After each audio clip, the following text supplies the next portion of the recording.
Should you urinate on a jellyfish sting? Learn how to avoid these creatures and protect your dog from their painful stings. A boat owner recently reported seeing millions of jellyfish in Cardigan Bay in June, and an influx of alien jellyfish were spotted in Torquay last month.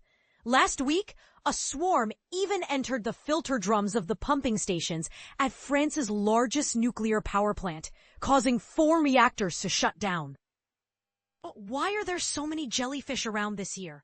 According to the Marine Conservation Society, the number of UK jellyfish sightings increased by 32% last year, compared to the previous 12 months, and an even greater number is expected to be recorded this year. This is because jellyfish blooms follow warm water currents, and the record-high sea surface temperatures recorded by the Met Office this spring can trigger jellyfish to reproduce more rapidly. Anna Bunny, citizen science program developer at the Marine Conservation Society, warns that all jellyfish can sting, even dead ones, but the severity of the sting depends on the species. Here's what you need to know: how to spot the worst stingers. The most commonly reported species in the UK is the moon jellyfish, which can be recognized by the 4 distinct pale purple rings on their transparent bell.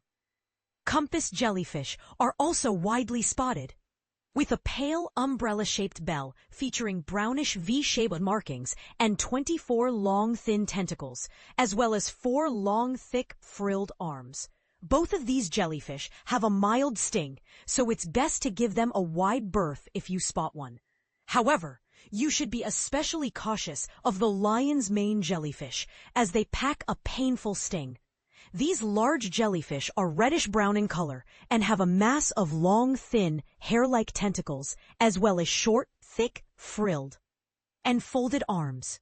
The Portuguese man-o-war is the scariest stinger of all. When the Marine Conservation Society released its annual wildlife sightings report on World Jellyfish Day, November 3rd, last year, the number of man-o-war sightings had increased 4-fold from the 65 sightings logged in the 2022 to 2023 report.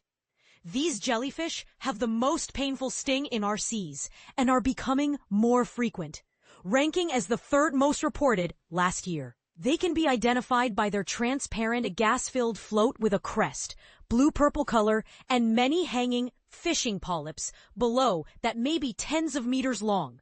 What to do if you're stung? First, don't panic. Most jellyfish stings are not emergencies. If you're swimming, get out of the water as soon as possible and tell a lifeguard if one is on duty so they can warn others in the water.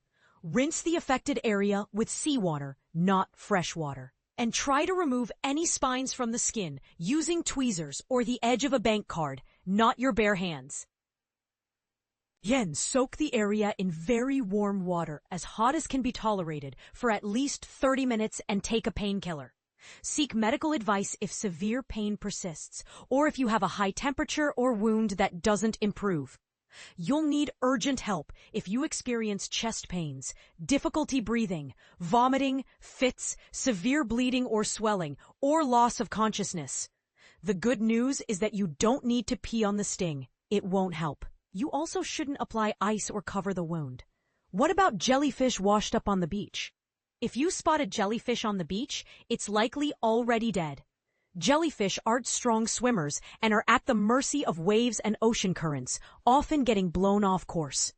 If you see one washed up or in the sea, report it to the Marine Conservation Society at www.mcsuk.org/sightings, as it helps them understand changes in our seas, like warming waters. Do not pick them up and return them to the water, as even dead jellyfish can sting. Are jellyfish dangerous to dogs? Just like humans, jellyfish stings can be painful for dogs. Keep your dog on a leash if you see jellyfish stranded on the beach. And if your dog gets stung, consult your vet as soon as possible.